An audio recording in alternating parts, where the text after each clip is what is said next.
Hi friends, welcome back to my channel Lakshmi Puneeth lifestyle. Friends, ಇವತ್ತು ತುಂಬಾ ಈಸಿಯಾಗಿ ಮತ್ತು ಟೇಸ್ಟಿಯಾಗಿ ಮಟನ್ ಸಾರು ಯಾವ ರೀತಿ ಮಾಡೋದು ಅಂತ ಬನ್ನಿ. ಮಟನ್ ಸಾರಿದು ಮುದ್ದೆ, ಅನ್ನ, ಚಪಾತಿ, ದೋಸೆ, ರೊಟ್ಟಿ, ಇಡ್ಲಿ ಎಲ್ಲದಕ್ಕೂ ತುಂಬಾ ಚೆನ್ನಾಗಿರುತ್ತೆ. ಒಳ್ಳೆ ಸೂಪರ್ ಕಾಂಬಿನೇಷನ್ನು. ನೀವು ಇದನ್ನು ಒಂದ್ಸರಿ ಟ್ರೈ ಮಾಡಿ ಯಾವ ರೀತಿ ಬಂತು ಅಂತ ನನಗೆ ಕಮೆಂಟ್ಸ್ ಮಾಡಿ.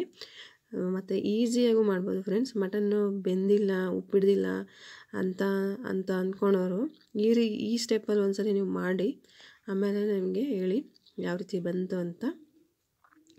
ನಾನಿಲ್ಲಿ 3/4 kg ಅಷ್ಟು ಮಟನ್ ತೊಗೊಂಡಿದ್ದೀನಿ. ಈ ಮಟನ್ನ ವಾಶ್ ಮಾಡಿ ಇಟ್ಕೊಂಡಿದ್ದೀನಿ.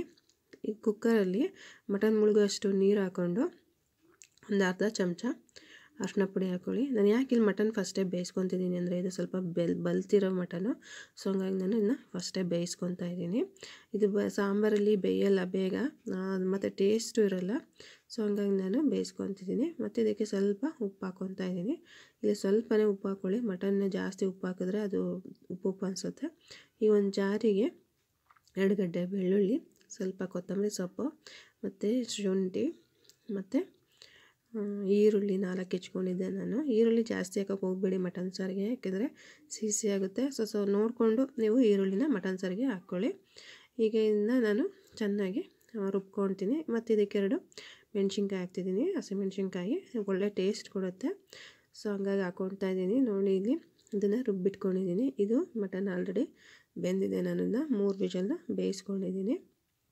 ಈಗ ಅದೇ ಕುಕ್ಕರ್ಗೆ ಸ್ವಲ್ಪ ಎಣ್ಣೆ ಹಾಕ್ಕೊಂಡು, ಎಣ್ಣೆ ಬಿಸಿ ಆದಮೇಲೆ ಅದಕ್ಕೆ ಒಗ್ಗರಣೆಗೆ ಈರುಳ್ಳಿನ ಹಾಕ್ಕೊತಾ ಇದ್ದೀನಿ. ನಾನು 1 ಈರುಳ್ಳಿ ಹಾಕ್ಕೊತಾ ಇದ್ದೀನಿ. ಮುಂಚೆನೇ ಹೇಳ್ದಂಗೆ ಈರುಳ್ಳಿ ಜಾಸ್ತಿ ಹಾಕೋದ್ರಿಂದ ಸಿಹಿ ಸ್ಮೆಲ್ ಕೊಡುತ್ತೆ ಅಂತ, ಸೊ ನಾನು ಹಂಗಾಗಿ ಇಲ್ಲಿ ಕ್ವಾಂಟಿಟಿ ಕಮ್ಮಿ ತೊಗೊಂಡಿದ್ದೀನಿ ಈರುಳ್ಳಿದು. ಸ್ವಲ್ಪ ಇದನ್ನು ಚೆನ್ನಾಗಿ ಫ್ರೈ ಮಾಡ್ಕೊಳ್ಳಿ. ಇದನ್ನು ಚೆನ್ನಾಗಿ ಫ್ರೈ ಮಾಡ್ಕೊಳ್ಳಿ. ಫ್ರೆಂಡ್ಸ್, ನನ್ನ ಚಾನಲ್ ಇಷ್ಟ ಆಗಿದರೆ ಪ್ಲೀಸ್ ನನ್ನ ಚಾನಲ್ನ ಸಬ್ಸ್ಕ್ರೈಬ್ ಮಾಡ್ಕೊಳ್ಳಿ ಮತ್ತು ಲೈಕ್ ಮಾಡಿ ಮತ್ತು ಶೇರ್ ಮಾಡಿ. ಈಗ ಈರುಳ್ಳಿ ಫ್ರೈ ಆಗ್ತಾಯಿದೆ.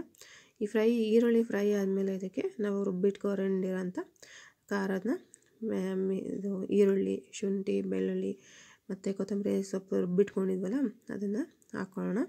ಇದನ್ನು ಚೆನ್ನಾಗಿ ಫ್ರೈ ಮಾಡ್ಕೊಳ್ಳಿ, ಏಕೆಂದರೆ ಹಸಿ ವಾಸನೆ ಹೋಗಬೇಕಲ್ಲ, ಸೊ ಹಂಗಾಗಿ ಇದನ್ನು ಚೆನ್ನಾಗಿ ಫ್ರೈ ಮಾಡ್ಕೊಳ್ಳಿ. ಇದು ಚೆನ್ನಾಗಿ ಫ್ರೈ ಆದಮೇಲೆ ನಾವು ಬೇಯಿಸಿಟ್ಕೊಂಡಿರೋಂಥ ಮಟನ್ನ ಮಾತ್ರ ಹಾಕ್ಕೊಳ್ಳಿ. ನೀರು ಹಾಕೋಣಕ್ಕೆ ಹೋಗಬೇಡಿ. ಫಸ್ಟ್ ಮಟನ್ನ ಚೆನ್ನಾಗಿ ಈ ಖಾರದಲ್ಲಿ ಏನು ರುಬ್ಕೊಂಡಿದ್ವಿ ಮಸಾಲೆ ಖಾರ, ಅದರಲ್ಲಿ ಚೆನ್ನಾಗಿ ಸ್ವಲ್ಪ ಫ್ರೈ ಮಾಡ್ಕೊಳ್ಳಿ. ಈಗ ಮಟನ್ನು ಬೇಯಿಸಿರೋಂಥ ನೀರಿತ್ತಲ್ಲ, ಈಗ ಅದೇ ನೀರಿಗೆ ನಾನು 2 ಚಮಚ ಖಾರದ ಪುಡಿ ಮತ್ತು 2 ಚಮಚ ಧನಿಯಾ ಪುಡಿ ಹಾಕ್ಕೊತಿದ್ದೀನಿ. ಧನಿಯಾ ಪುಡಿ ಅಂದರೆ ಬರೀ ಕೊತ್ತಂಬರಿ ಬೀಜದ ಪುಡಿ ಅಷ್ಟೇ. ಈಗ ನೋಡಿ, ಇಲ್ಲಿ ಮಟನ್ನು ಸ್ವಲ್ಪ ಚೆನ್ನಾಗಿ ಫ್ರೈ ಆಗಿದೆ. ಈಗ ಅದಕ್ಕೆ ನಾನು ಖಾರದ ಪುಡಿ ಮತ್ತು ಧನಿಯಾ ಪುಡಿ ಹಾಕ್ಕೊಂಡಿರೋಂಥ ಮಿಶ್ರಣನ ಹಾಕ್ಕೊತಾ ಇದ್ದೀನಿ. ಈಗ ನೀವು ನಿಮ್ಮ ಮಟನ್ ಏನಾದರೂ ಬೆಂದಿಲ್ಲ ಇಲ್ಲ ಬೇಯಬೇಕು ಅಂತ ನಿಮಗೇನಾದರೂ ಅನಿಸಿದರೆ ನೀವು ಇಲ್ಲಿ ಮತ್ತೆ ಕುಕ್ಕರ್ ಲಿಡ್ನ ಮುಚ್ಚಿ 1 ರಿಂದ 2 ವಿಷಲ್ನ ನೀವು ಹೊಡ್ಸ್ಕೊಬೋದು. ಮಟನ್ನು ಚೆನ್ನಾಗಿ ಬೆಂದಿದ್ರೇ ಮಟನ್ ಸಾರು ಟೇಸ್ಟಿ ಮತ್ತು ತಿನ್ನೋಕ್ಕೂ ಇಷ್ಟ ಆಗುತ್ತೆ. ಸೊ ನೀವು ಇಲ್ಲಿ ನೋಡಿಕೊಂಡು ನೀವು ಮಟನ್ನ ಮತ್ತೊಂದು ಸರಿ ಬೇಯಿಸ್ಕೊಬೋದು. ಈಗ ನಾನಿಲ್ಲಿ ಖಾರ ಹಾಕ್ಕೊಂಡಿದ್ದೀನಿ. ಇದು ಚೆನ್ನಾಗಿ ಕುದಿಯೋಕ್ಕೆ ಬಿಡಿ. ನೀವು ಈ ಟೈಮಲ್ಲೇ ಉಪ್ಪು ಹಾಕ್ಕೊಳ್ಳಿ.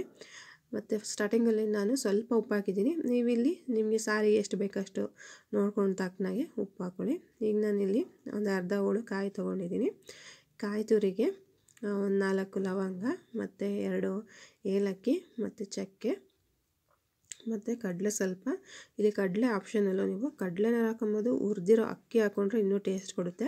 ನಾನಿಲ್ಲಿ ಸ್ವಲ್ಪ ಕಡಲೆ ಹಾಕ್ಕೊಂಡಿದ್ದೀನಿ, ಹುರುಗಡಲೆ ಮತ್ತು ಗಸಗಸೆ ಹಾಕ್ಕೊಂಡು ಈ ಮಿಶ್ರಣನ ಚೆನ್ನಾಗಿ ಪೇಸ್ಟ್ ಮಾಡ್ಕೊಬೇಕು. ಇದು ನುಣ್ಣಗಿದ್ರೆ ಸಾಂಬಾರು ಚೆನ್ನಾಗಿ ಬರುತ್ತೆ. ನೋಡಿ, ಇಲ್ಲಿ ನಾನು ರುಬ್ಬಿರೋ ಅಂಥ ಮಿಶ್ರಣನ ಹಾಕ್ಕೊಂಡಿದ್ದೀನಿ ಸಾಂಬಾರಿಗೆ. ಈಗ ನೀವು ನೋಡ್ತಾ ಇರ್ಬೋದು ಸಾಂಬಾರು ನಿಮಗೆ ಕನ್ಸಿಸ್ಟೆನ್ಸಿ ಯಾವ ರೀತಿ, ನಿಮಗೆ ಸಾಂಬಾರು ತೆಳ್ಳಗಿರಬೇಕಾ ಗಟ್ಟಿ ಇರಬೇಕೋ ಅದನ್ನು ನೋಡ್ಕೊಂಡು ನೀವು ಹಾಕ್ಕೊಬೋದು. ನೋಡಿ, ಇಲ್ಲಿ ಸಾಂಬಾರು ಕುದೀತಾ ಇದೆ. ಲಾಸ್ಟಿಗೆ ಗಾರ್ನಿಷಿಗೆ ಸ್ವಲ್ಪ ಕೊತ್ತಂಬರಿ ಸೊಪ್ಪನ್ನ ಹಾಕ್ಕೊಳ್ಳಿ, ಚೆನ್ನಾಗಿರುತ್ತೆ ಟೇಸ್ಟು. ನೋಡಿರಲ್ಲ ಫ್ರೆಂಡ್ಸ್, ಈ ವಿಡಿಯೋ